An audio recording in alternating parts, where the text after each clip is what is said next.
Viidiyoo kana yeroo dhaggeeffachuun yoo yeroo isinitti fudhate laayikii gochuu yeroo isinitti fudhatu laayikii godhaa osoo viidiyoo sana dhaggeeffatiin yaada obboleettii keenyaaf hin kaa'ina. Maaliif yaadichi yaada lubbuu ta'e waan ta'eef laayikii yoo gootan anaaf qarshiin kaffalu laayikiin namoota baay'ee bira gaha waan ta'eef obboleettii keessanii akkuma keessanitti hojjetachuuf biyyaa baate garuu carraan kun ishee mudate waan jiruuf laayikii yoo gootan namoota baay'ee bira akka ga'u godha waan ta'eef asumaanu namoonni baay'een waa'ee seenarraa dubbachuu maaliif diddee maaliif gara biraa deebite viidiyoo tiktook irraa maaliif fiddaa kanaan jettaniif dhiifama kana booddee gara seenaatti deebi'ee jira yoo rabbiin nagaa nu godhe isiniin jechuu barbaada. Asumaanu warri duraan seenaa keessan ergattanii na biraa qabdan seenaa keessan qilleensa isiniif oolcha. Seenaa babbadaa fi fokkataa yookaan kasafuu cabsu keessa hambisaa isiniif qooda. Isin immoo laayikii gochuu na bira dhaabbadha isiniin jedha. Yaada obboleettii keenya yoo isinitti ulfaate koomentiin barreessina. Yaadichi yaada lubbuuti waan ta'eef obboleettiin keenya argite ji'a tokko oli garuu guyyaa kaleessa daawwalte maaf qilleensa ranaa oolchitu dhiphachaan jira jettee jennaan itti deebi'ee asumaanuu gara seenaa sanaatti. Ani biyya Saawudii waggaa 17 taa'ee waggaa 17 keessatti si'a 2 qofaa gara biyyaa galee ani abbaa manaas qaba maatiis qaba ijoollee 2 nan qaba haa ta'u malee si'a 2 galee sadaffaa irratti gara biyyaan galaa jedhee yeroon isaan gaafu haati mana sanaa lakki ati gara biyyaa gonkumaa hin galtu jettee yeroo natti himtu anis gara biyyaa galuu qabaa yookaan qarshii naaf dabalaa jedhe yeroo isaan gaafu isaanis qarshiin 2,000 yoo ta'e insiif laannaa jechuun yeroo natti himan ani garuu qarshiin koo 1,700 waan ta'eef 300 qofaa naaf dabaltuuree jedhe yeroo isaanitti himu isaanis aga 3,000tu yoo ati barbaadde siif laanna jechuun yeroo natti himan anis eeshi jedhee abbaa manaa koos amansiisee manuma sana keessa waggaa 17 fixee gara waggaa 18tti yeroon qajeelu dhugaa dubbachuuf yeroon biyya arabaa dhufe namni tokkoyyuu gara biyya arabaa yaada jedhee waan hin beeku miti ana qofaatu biyya kana dhufe natti fakkaata. Saawudiin dur akka ammaa kana miti biyya gaarii fi biyya kabajamtu waan ta'eef manni dura nagahes mana gaarii mana kabajaa qabu waan ta'eef garuu umarratti ofuma koo kabajaa ofirraa fuudhee gara salphinaatti ergan of fidee seenaa koo aga dhumaatti yoo dhaggeeffattan tarii na abaaru na arrabsus waan dandeessaniif ani garuu namni akka irraa qooddatuuf yookaas namni akka irraa baratuuf malee ani ofii koo badee ciccitee kadhattuu ta'ee karaarra taa'aa waan hin jiruuf waggaa 17 keessatti abbaan manaa koo magaalaa Adaamaa fi magaalaa Bishooftuutii qarshii koo tokkollee osoo hin balleessin mana ajaa'ibaa akka biyya keenyaatti ajab kan nama jechisiisu erginaaf ijaaree innis waggaa hamma kanaa ergi obsaan na eegee booda guyyaa tokko maadaamiin koo qarshii ishees warqii ishees bakka tokko waan kaawwattuuf ergan qarshiis naaf dabalanii qarshii isaan naaf dabalan 2,500 waan ta'eef anis haa ta'u jedhee abbaan manaa koos haa ta'u kaa ijoollee yoo qabnaa taa'ee hojjedhu erga naan jedhee booda anis qarshiin ishees birriin ishees kaan maadaamii koo hundi isheeyyuu narra waan taateef anis guyyaa tokko maal gochuu akkan qabu ergan of amansiisee qarshii guddaa fi warqii guddaa dulaaba ishee keessaa waan qabduuf intalli ishee heerumtee mana ishee waan kaawwatteettuuf manuma harmee ishee isiniin jechuu kooti warqiin intala ishees warqiin ishees dulaabuma tokko keessa waan jiruuf qarshii fuudhuuf yeroo deemtu anaan deemii fuudhi jetti warqii fudhachuuf yeroo kaatus anaan deemii fidi jetti malee maadaamiin koo guyyaa tokko illee ofii ishee deemtee waan hin fuuneef haa ta'u malee guyyaa tokko osuman taa'u abbaan manaa ishee karaa maskootii osoo rafaa jiru dhufee barrii natti qosoqqosee asiin karaa maskootii maaf qosoqqostaree barriin jira miti jedhe yeroon gaafu innis barrii na jalaa bani jechuun halkan sa'aatii 7 akka Itoophiyaatti yeroo ta'u anis barrii jalaa banee fi waan hin taane yeroo na gaafatu anis lakkii ani waan akkanaa miti kanan biyyaa bahe inumaayyuu naannoo waggaa 17 isin bira taa'ee akkamiin akkas naan jetta jedhe yeroon gaafu innis yoo ati didde dirqamaan hun ta'a jechuun guyyaa 2 argina doorsisee gaafa guyyaa 3ffaa shugguxii arginatti fudhatee booda anis waan godhu wallaalee ergin isa waliin waan inni barbaadu ergan xumuree booda guyyaa tokko maadaamiin koo ergina shakkitee anis naannoo baatii 4 erga duraan isa dide malee lammaffaa sadaffaa irra deddeebi'ee ofuma koo isa bira dhaquu waan hin jalqabeef inuma teelaa irratti erginni na diduu eegalee ani garuu lakkii waan kun ta'e malee ani hin danda'u jechuun yeroon isatti iyyuu innis dhugumatti na kabajuuf jecha sa'aatiin barbaadetti bakkan barbaadetti yeroo naa dhufu maadaamiin koo dhibbaa dhibbatti erga shakkitee booda innis haati manaa koo na shakkitee jirti yookaan si ajjeefti mana kanaa bahi yookaan immoo gara biyya kee galii isheen na gaafattee jirti hariiroon keef hariiroon sarraatanyaa maalii naan jetteetti waan ta'eef yeroo naan jedhu anis gonkumaa haadha manaa kee sodaachuu miti rabbiin osoo gadi bu'eeyyuu waan sirraa na deebisu natti hin fakkaatu jedhe yeroo isatti himu innis isammoo mana kana keessatti akka duutu ati hin dagatiinii jedhe erginatti mee booda anis guyyaa tokko halkan warqii maadaamii koo fuudhee ijoolleef lookeeshinii ergee warqii hunda isaayyuu barriirratti ijoolleetti kennuuf yeroon jedhu maadaamiin koo yeroo natti baatu anis lakkii sibaala gatuun deema jedheen sibaala fakkeessee gibbiima keessa kaa'ee yeroon deebi'u maadaamiin koo na duubaan deemtee maaliif sibaala gibbii keessa keessee jettee yeroo na gaafattu anis maal godharee ala bahuu sodaadheen as kaahee deebi'ee jedhee maadaamii kootti yeroo himu maadaamiin koos warqii sana fuutee erga mana kaawwattee booda torbee tokko geessee ati warqii koo gatuuf eessatti qeeshitee jettee yeroo na gaafattu anis gonkumaa warqii kee gatuuf miti namatu fuudhii natti fidinaan jedhee arabootuma keessaa natti daawwalanii sammuu koo wayiin tuqanii ani kanayyuu hin beeku warqii kee miti birri tokkoyyuu akkan si jalaan fuune hin beekta jechuun yeroo maadaamii kootti himu maadaamiin koos kuni dubbiin sobaa ati anuma koo hattee qajeeshite malee eessatti namni sitti daawwalee fidisiin jedhaa jettee abbaa manaa isheetti yeroo himtu abbaan manaa ishees isheetiin ati hin sobdaa sarraatanyaan keenya waggaa meeqa nu bira teessee waan kana hin gootu jedhee waanuma ani godhe erga isheetti deebisee booda innis naan deebisee haadha manaa koo saalonii keessatti bakka isheen teessutti qabii hidhii dabaddabiyyuu ajjeesii achii booda ani si fuudhuu danda'a erga naan jedhee anis guyyaa tokko maadaamiin koo ribaa kaatee saalonii taasoo jirtu anis muka mikinisaa yookaas immoo ka mikinisaa caalaa furdatu saggooshee yookaan karaa morma duubaa erga rukutee lafa buusee booda anis bakka isheen kuftetti shaarbii yookaas sheelaa ka arabni jettu hin beektu mitiire shaarbii akka afaan keenyaatti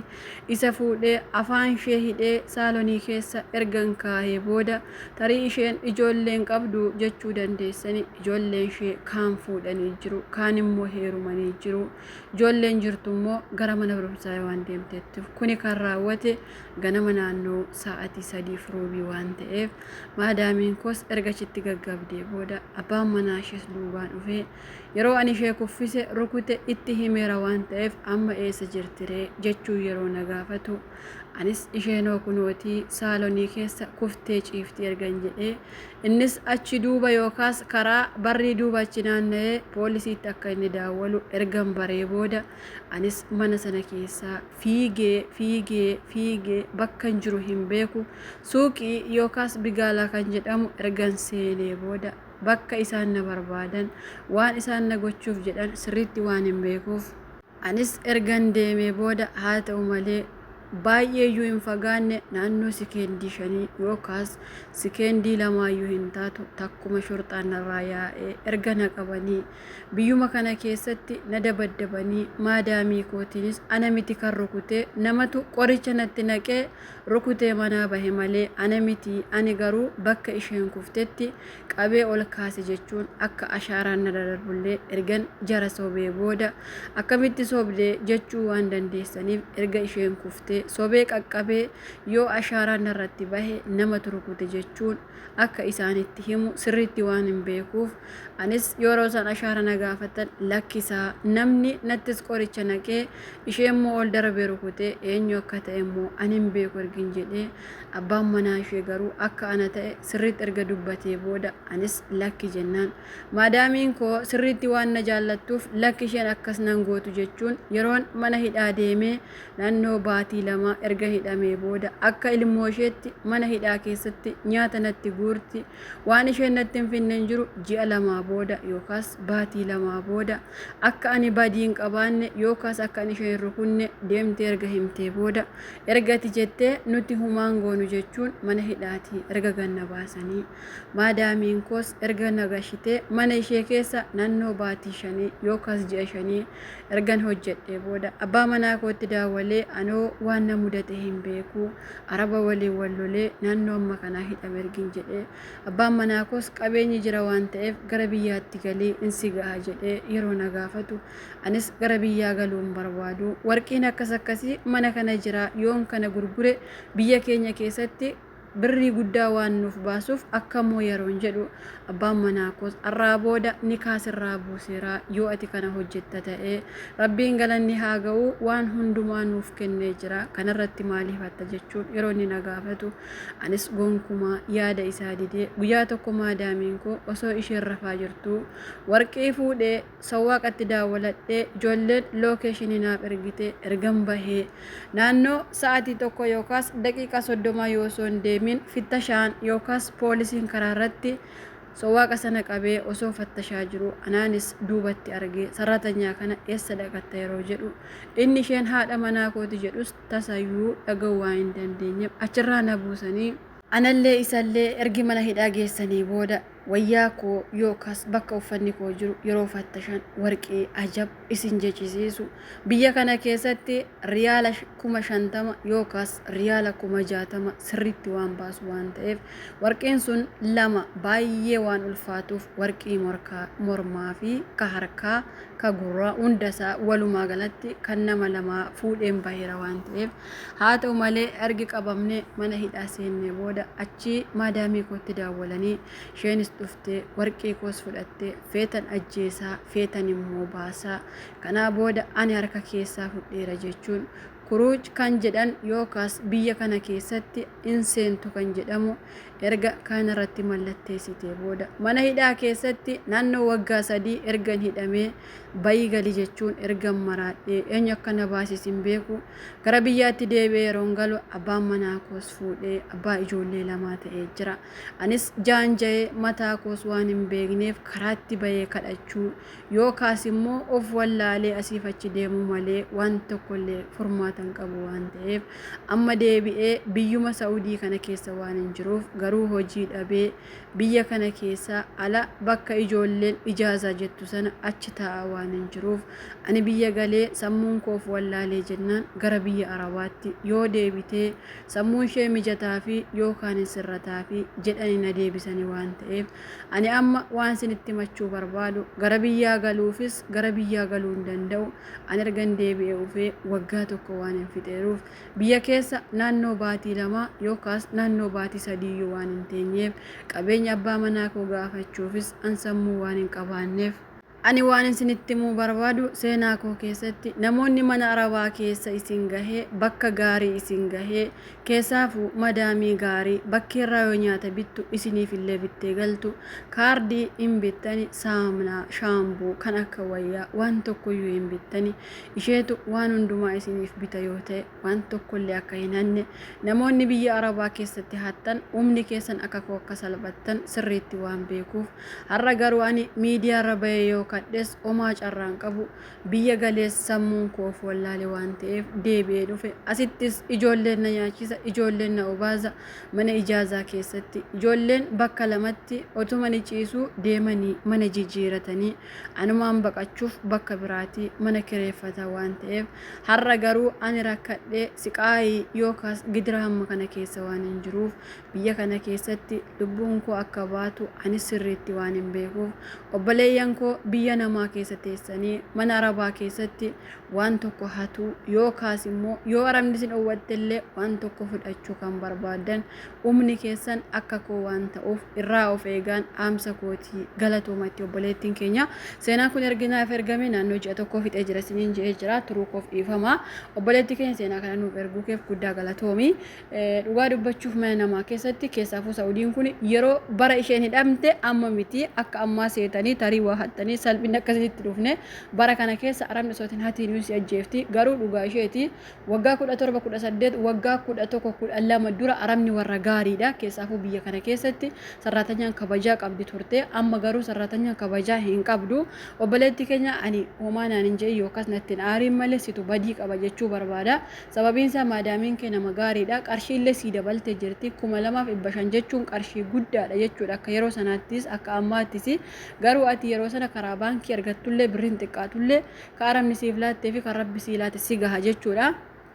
ati garuu karaa meeqaan iyyuu maadaamee kee miite akkuma ishee miite illee karaa biyyaallee miidhamti abbaan manaa keessa akkas godhee qabeenya keessa irraa fudhate jechuudha walumaa galatti ansi qeequlleen barbaadu rabbi obsa siifaa kennu jechuu barbaada sababiin isaa sammuun kee hiphate waan jiruuf ansi hiphisuun barbaadu ijoolleen baay'een yoo wanta akkanaa fakkeenyaaf namni tokko arabni waan akkasii warqiin lafa jira sa'aatiin lafa jira moobaayiliin lafa jira jettanii yoo tarii waan kana yaaddan salphina guddaadha jechuudha maaliifi waan kun waan gaarii namatti fakkaachuu danda'a waan namaaf milkaa'u namatti fakkaachuu danda'a garuu namaaf hin milkaa'u ati fagoon deemtu kan qabamtu asuma keessatti qabamta keessaafuu waa hatanii baduun sirriitti nama qabsiisa osoo ofiillee badanii homaa tokko rakkoo hin qabu warqii guddaa hatanii baduu miti warqii xiqqoo hatanii baduun iyyuu arabni takkumaan nama qabdi jechuudha garuu gaafa ofii keessan baduu barbaadan haga tokko arabni isin fattashuu dhiisuu dandeessi yookaas immoo isin barbaadu dhiisuu dandeessi jechuudha waan gurguddaa akkasii fuutanii baduun baay'ee lubbuu keessan irra geessisa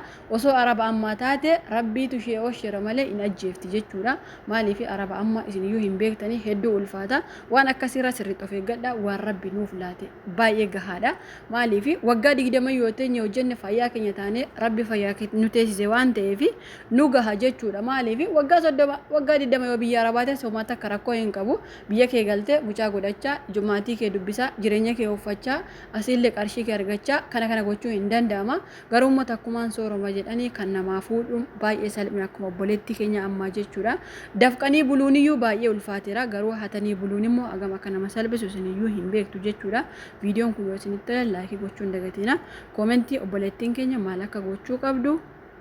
gara fuula duraattis maal akka ishee eeggatu yaada keessan qooduuf hin dagatina aga sagantaa biraa walitti deebinutti turtii gaarii